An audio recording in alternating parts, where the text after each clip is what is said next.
The US dollar is dead. That's what we have been hearing for months and months and months, ever since going all the way back to March of 2022 when we announced sanctions against Russia. And even here we have January 10th, 2023, the slow death of the petrodollar, where they were addressing the actions with consequences that the US was essentially making. And even then, we started to look into this and we were trying to get to the end point, which was, is this really the case? What's really going on behind closed doors? And even over here, we have how to survive the death of petrodollars and a reserve currency.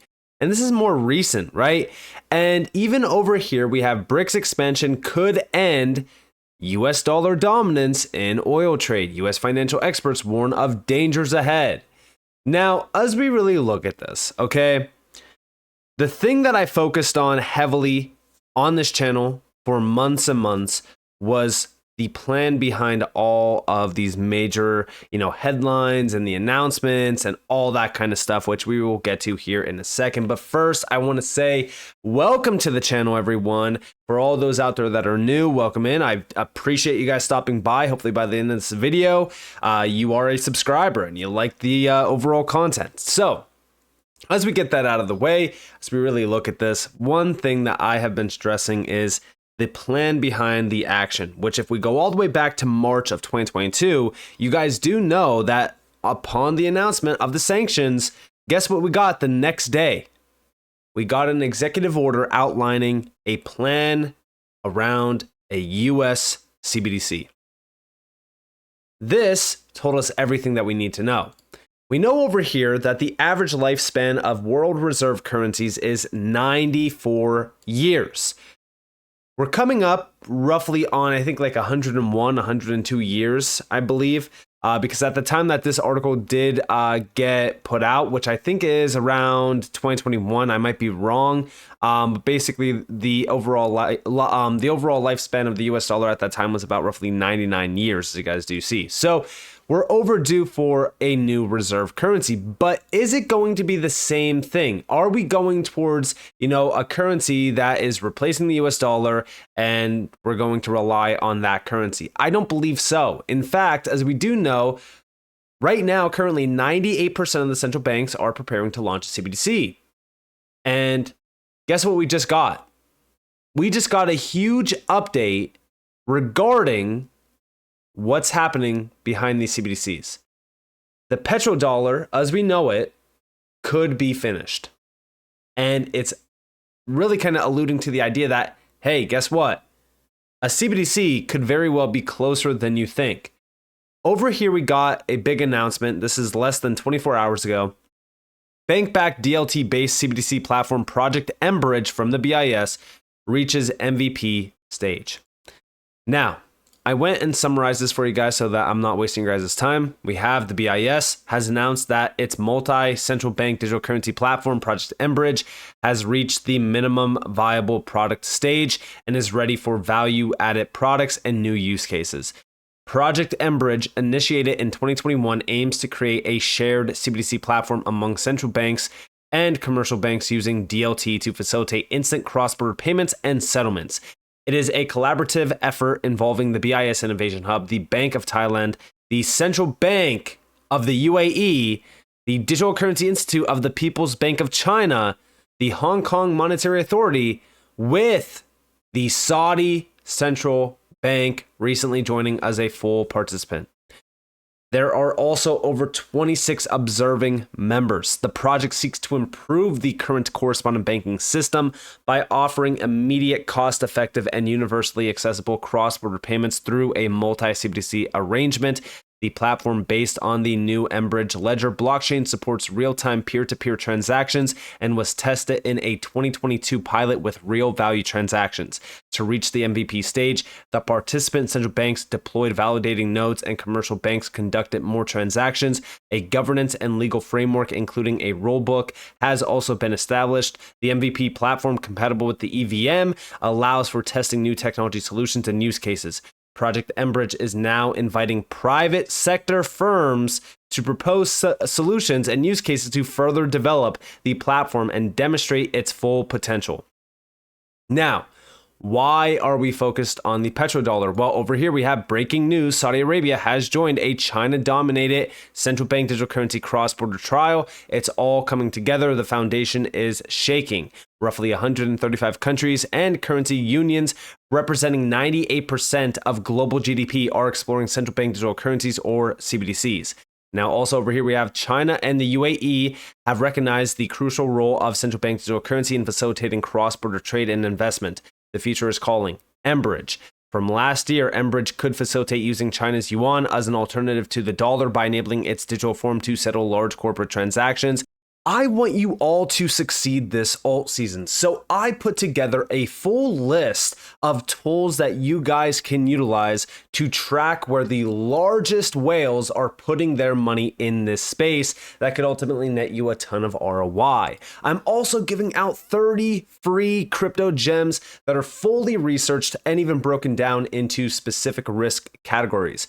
Both of these guides are completely free. All you have to do is claim your access right now by utilizing one of the links down in the description below.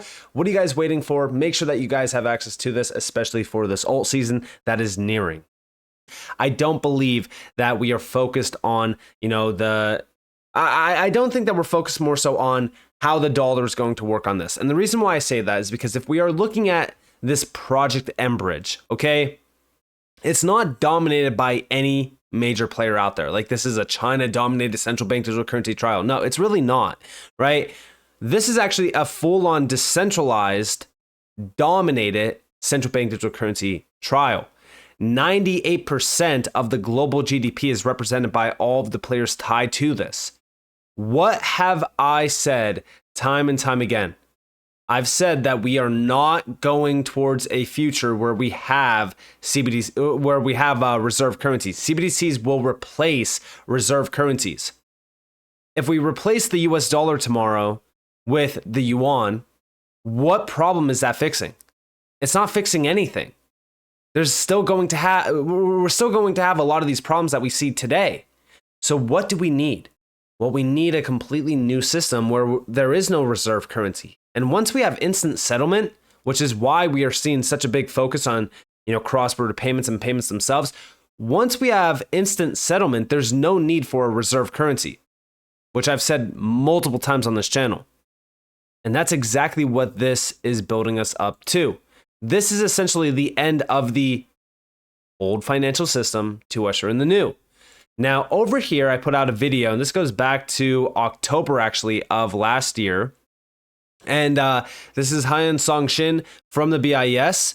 This is the voice behind many BIS documents, specifically the ones outlining the future or the blueprint for the future monetary system. In this video below, it sounds as if he is describing the process of eliminating pre-funded accounts using tokens. The whole video just sounds like a breakdown of XRP and on-demand liquidity. We know back in August, Ripple joined the BIS with their cross-border payments task force, which also is a big thing to focus on. In my opinion, the rule of XRP is already set in stone. I know what I hold. I could be wrong. From the documents, videos, and research I have seen and done, this is my conclusion. Check this out.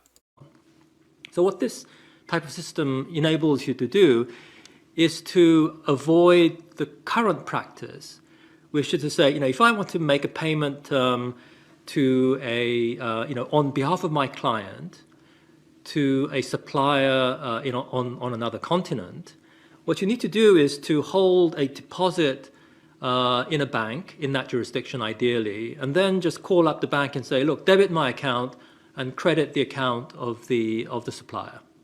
And if you don't have an account, you have to use a correspondent bank. And if you don't even have a correspondent bank with a deposit in that jurisdiction, you need to string along a whole host of different correspondent banks. Now, for that system to work, you need to hold balances at all of these different parts of the chain, and in a way, it's going back to the origins of supply chain financing, where the credit function and the payment function all are bundled together, and so it's incredibly intensive in terms of liquidity, and there are the operational challenges all along the chain. what this kind of platform can do is to just short circuit all of that. And of course, what you would need to do is, of course, convert some of your deposits into tokens. Yeah. So you cannot avoid tying up some of your deposits somewhere, but you can just do it once. And let's say just hold it in London. And then the tokens can circulate everywhere, without having to, lock up liquidity at different points, around the world. Together with all the other problems that go along with that. Now, how far are we from seeing these things in action? Well, we've done experiments and they work. What we need to do is to make sure that we can actually build this to scale and build it so that they have the resilience that will really, stand the test of real world use. But the technology is pretty clear, and this is not experimental technology. There, guys, have it again.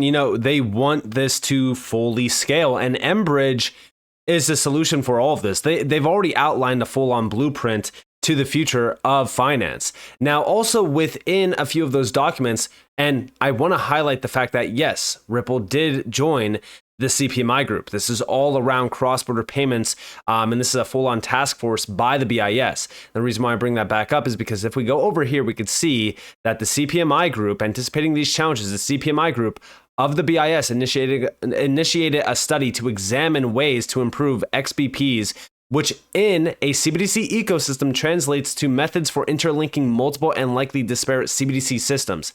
Even before the arrival of CBDCs, the private sector has been investing in and testing new technologies to reduce these frictions and building solutions. Now, also over here, we have technical considerations, which breaks down CBDCs and these new payment rails and how we could have these unified technologies around cross-border payments so that we could realize in all of the benefits around it and the efficiencies. And then we also have ledger technology being outlined here as well around DLT and the efficiencies behind that.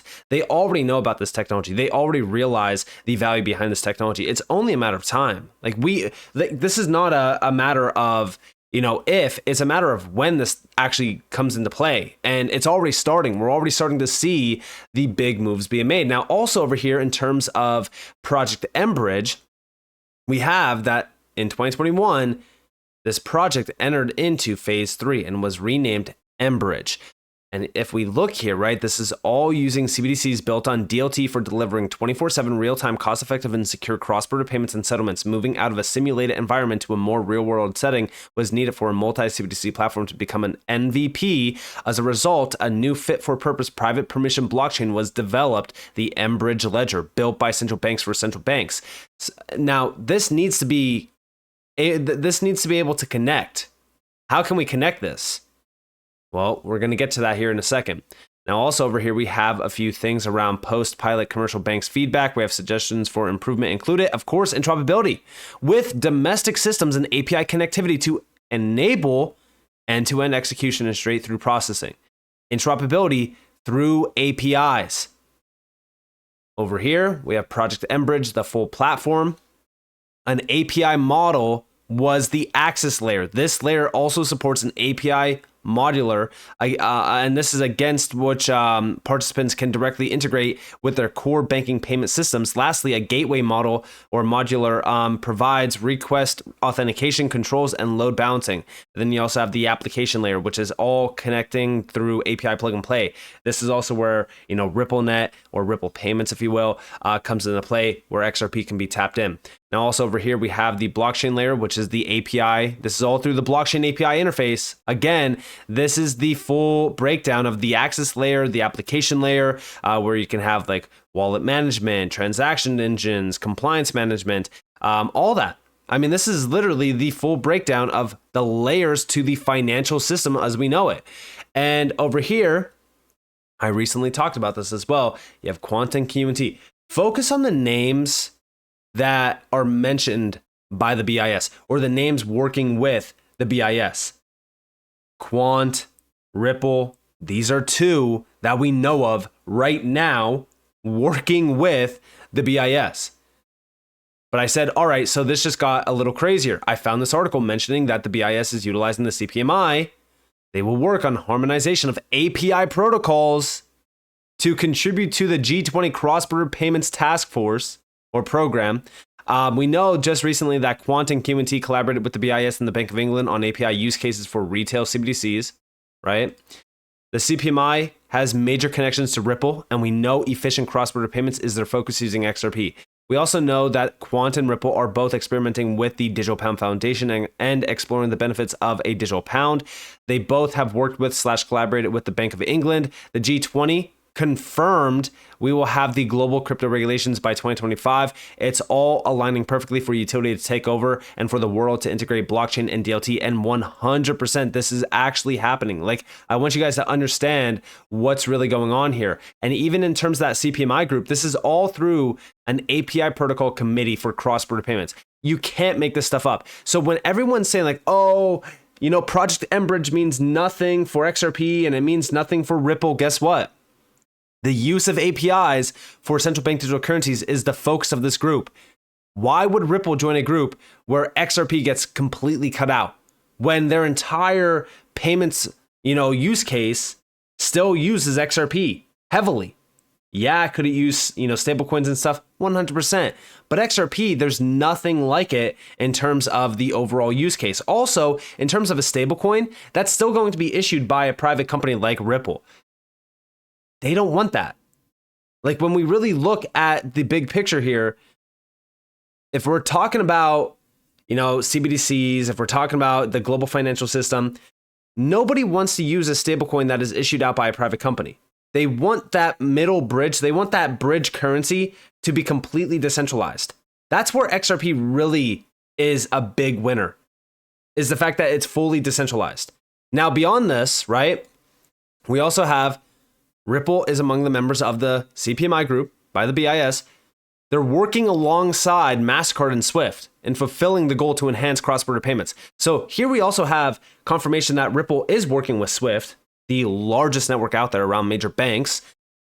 And also beyond this, MasterCard formed CBDC partner program with Ripple and Consensus. Now, let me ask you guys this. With SWIFT, because with the sanctions, everyone's saying like, oh, SWIFT is dead. SWIFT is going to be finished. There's no, point for SWIFT to even be a name anymore. Guess what? Why is SWIFT still expanding rapidly? Oh, it's because the BRICS. They want to kill SWIFT. This is the thing. It's all nonsense. There's a lot of nonsense out there. And the whole BRICS, going back against the US dollar, it's all an accelerant for this new system. The whole goal here is the new financial system. Even when we go over here to the BIS, this is Augustin Carstens, right? Managing director of the BIS. Big shout out to Subjective Views for this. You guys probably remember this. He states that tokenized financial assets that can be brought onto the unified ledger, which is Enbridge, is an example of a giant leap in financial architecture. This is all through the Finternet. The Finternet, which is their new term for this, this is the financial system for the future, right? It's all utilizing unified ledgers, DLT, tokenization, tokenized things of value. It's all the internet of value. This is literally just the internet of value. And this is going back to 2017 from Ripple. Now, here we have the video. It's 4 minutes long. I'm going to play it real quick for you guys, and then I'm going to wrap up the show. This is why I believe that sometimes we need giant leaps that deliver a fundamental rethink of the financial system and foster the development of entirely new architectures. Let me give you a concrete example of a giant leap. Tokenization is, in my view, a technology with transformative potential for the financial system. Tokenized digital assets contain both the information necessary to uniquely identify assets and their owners, as well as the rules and logic governing their use. When correctly used, tokens could increase the speed, lower the cost, and heighten the efficiency of financial transactions. Note my qualifier, correctly used. It is important. By themselves, tokenized assets could improve the financial system only incrementally. If tokens were to trade through existing financial pipes, they would have to rely on the same long and complex sequences of messages passed back and forth between financial institutions. And these complex sentences are the cause of many costs and delays in today's financial system. To unleash the promise of tokenization, i.e. to deliver a giant leap, we need to bring the different kinds of tokens together. Commercial bank money, central bank money, tokens on different assets. Unified ledgers are the platforms where this can happen. Once these different tokens are brought together in the same programmable platforms, new functionalities can be deployed, like smart contracts and composability. With them, sequences of transactions could be automated and seamlessly integrated. This would eliminate the need for manual interventions and redundant compliance controls, two issues that significantly delay transactions along the chain of a cross-border payment. It would also enable simultaneous instant payments and immediate and simultaneous settlement across a whole range of assets. Tokens could, in principle, contain any financial asset, but tokenized money is a core requirement. As Yuval Noah Harari, whom you will have the pleasure to listen to in this conference, said, "Money is the most universal and most efficient system of mutual trust ever devised." The unified ledger system would build on the trust of the two-tier system of today's financial system. All transactions are carried in commercial bank money, but their final settlement happens in central bank money. And even greater leaps are possible. In a recent paper, Nandan Nilekani and I laid out a vision of how multiple financial ecosystems can interact with each other to form the future financial system, which we have labeled Finternet. The Finternet would empower individuals and businesses by placing them at the center of their financial lives. Unified ledgers connected to each other through application programming interfaces play a central role in this vision. They would be accompanied by a rich canopy of associated financial applications and services, delivering more choice and lower costs to users. So there you guys have it. And again, the best way to really kind of describe what this Finternet, this mBridge platform, all of this really is, it's the central banks still having control of the central system, but the entire financial system as we know it is decentralized because every single nation will have their own central bank digital currency, where on this mBridge, by the way, every use case around CBDC, stablecoins, anything of value that will be tokenized, all of it can be plug and played within specific use cases through the API layer. That's where all of those applications, that's where all of those use cases really kind of get their full spotlight put on them.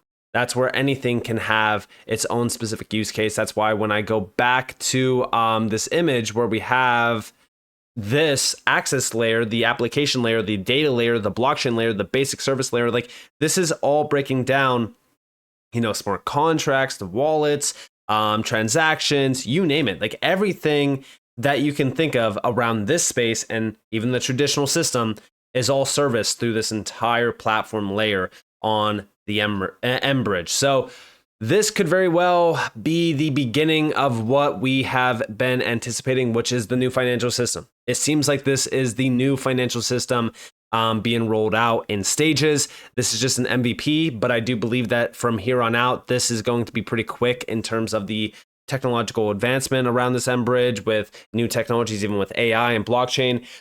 This is going to accelerate even faster than we thought in previous timeframes, because again, there's all these major accelerants already happening.